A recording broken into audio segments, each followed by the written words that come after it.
Okay, so I'm gonna teach you how to prove something is something, like an identity is another identity.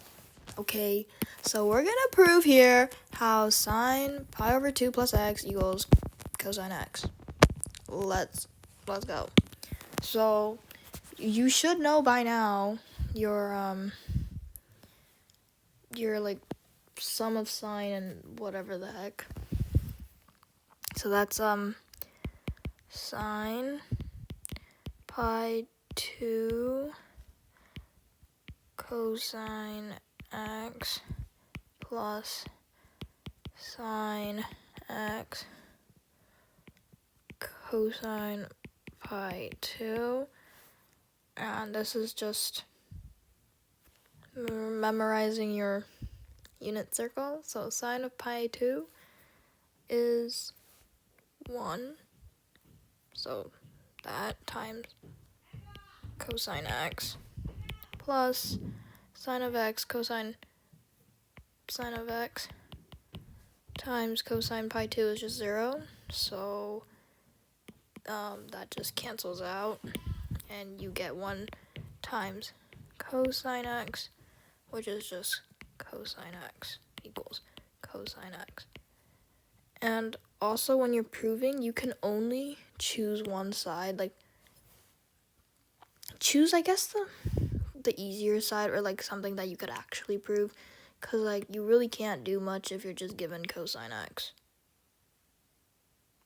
unless you want to go through all that. I don't know, but unless you want to go backwards, but then like that's kind of like pulling numbers out of thin air. So that's why I chose this side, because it's easier to work with. And when you're proving, you have to write every single step, so you can't skip steps.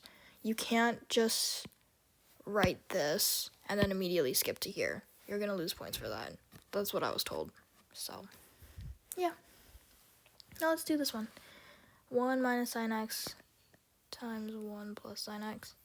So what we're gonna do here, we're gonna choose one side.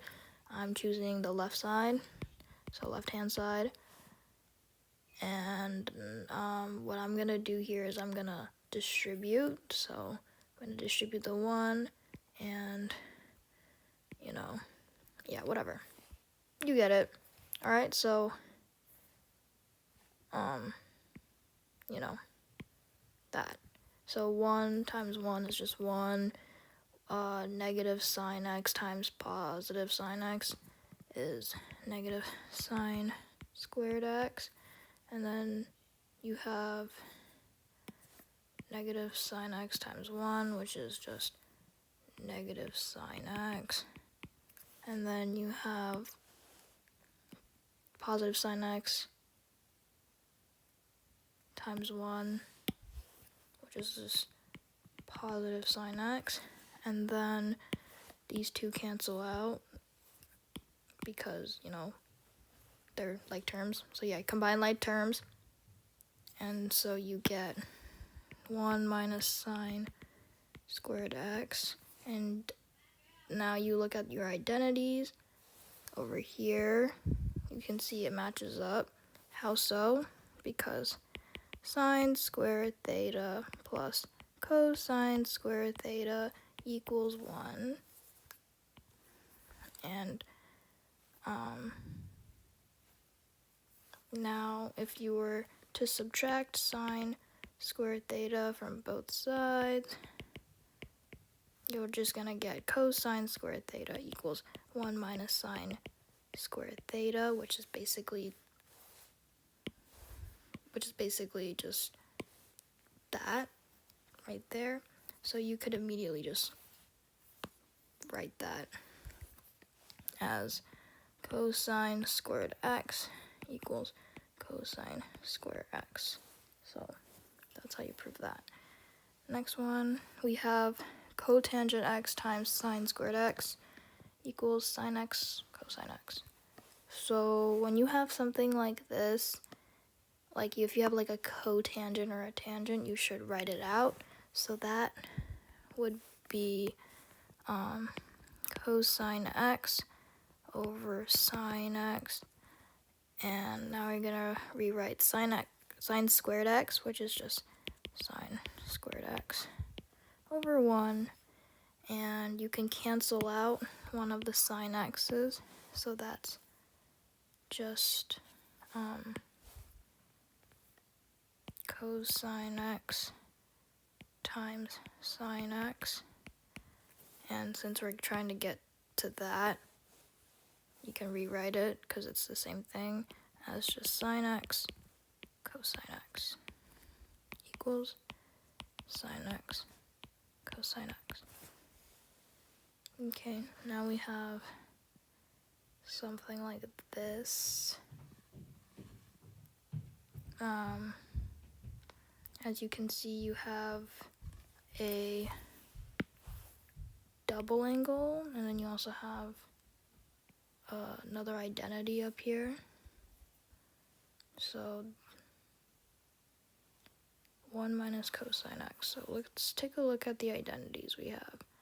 So we have a double angle, a sine 2x double angle, and that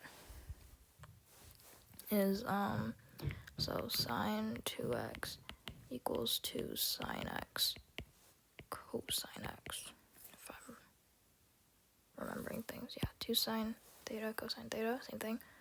And then this up here you can get from the sine squared x plus cosine squared x equals 1.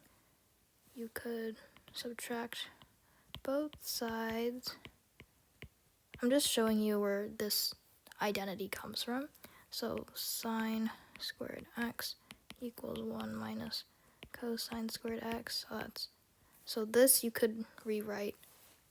You could write 1 minus cosine squared x as sine squared x, and then you can rewrite sine 2x to 2 sine x cosine x.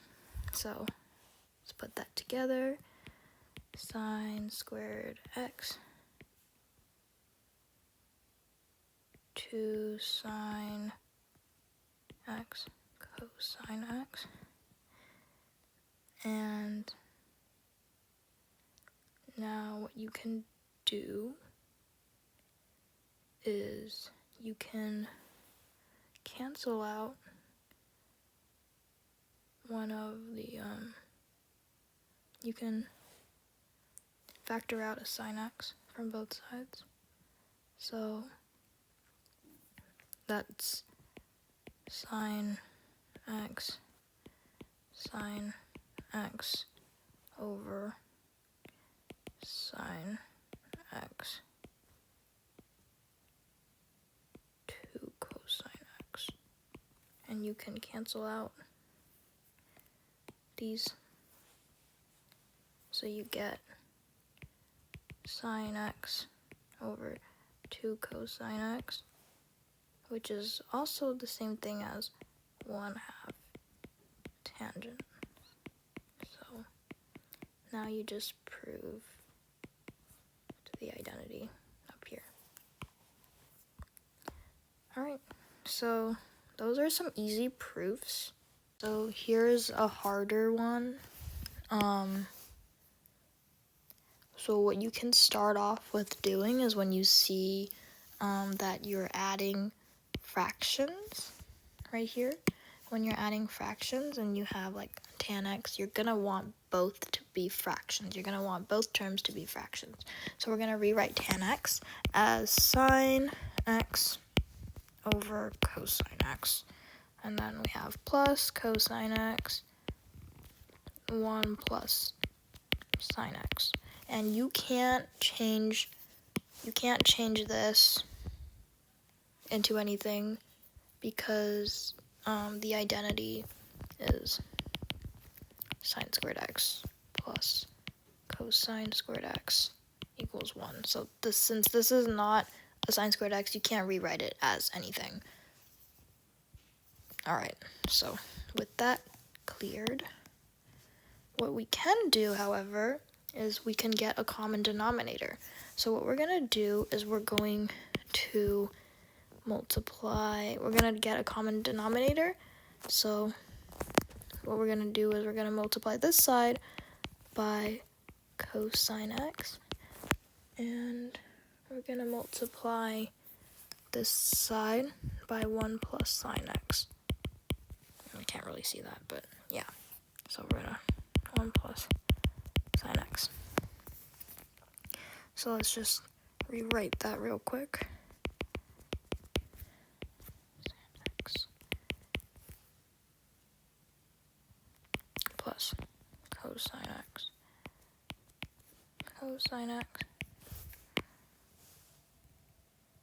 over 1 plus sine x times cosine x. So now we're gonna distribute. We're gonna do the first one first. So we're gonna distribute that, and we're gonna distribute that. Don't mind the arrows, it's a lot easier just to, it'll make sense because you're distributing sine x to 1 and sine x to sine x, and then those are the same. So for the first one, we will get sine x plus sine squared x, and then for the second one, cosine x times cosine x is just cosine squared x. So, and that's over 1 plus sine x. When you're proving, you have to make sure you write every single step, or else you're going to lose points. So, what we can do now is we can rewrite the cosine squared x. So remember our identity from before, sine squared x plus cosine squared x equals 1. So we can rewrite that. So cosine squared x can also equal 1 minus sine squared x. So we can rewrite that. Sine x plus sine squared x plus 1 minus sine squared x. So that is just, we can cancel out some terms here because you have a minus sine squared x and a plus sine squared x, so you can just cancel those, and you're just going to be left with sine x plus 1 over 1 plus sine x cosine x. And you can cancel these terms because they're basically the same thing. 1 plus sine x and sine x plus 1 is the same thing. So now you're left with 1 over cosine x, and that was our original identity that we're trying to prove. So equals 1 over cosine x. So this was a lot more steps than what we did before. We're gonna do one more. We can do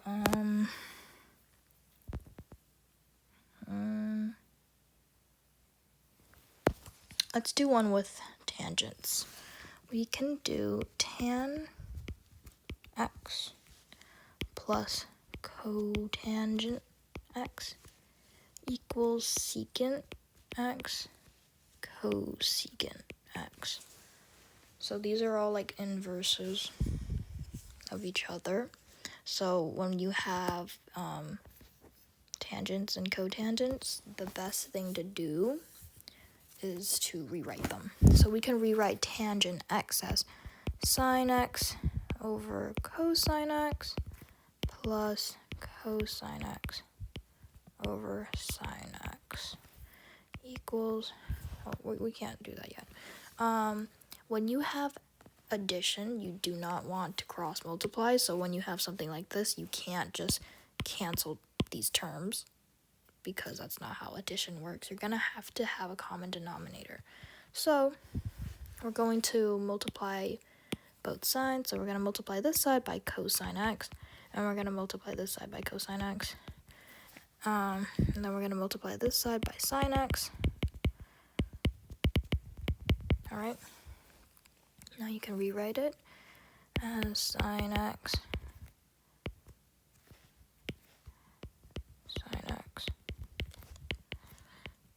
plus cosine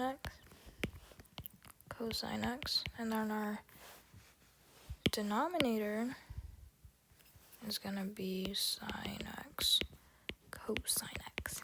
So now we're going to distribute. So you're going to have sine squared x plus cosine squared x over sine x cosine x, and our identity from before, sine squared x plus cosine squared x equals 1. So we can just rewrite this over here to 1. So that will give us 1 over sine x cosine x. In other words, that's just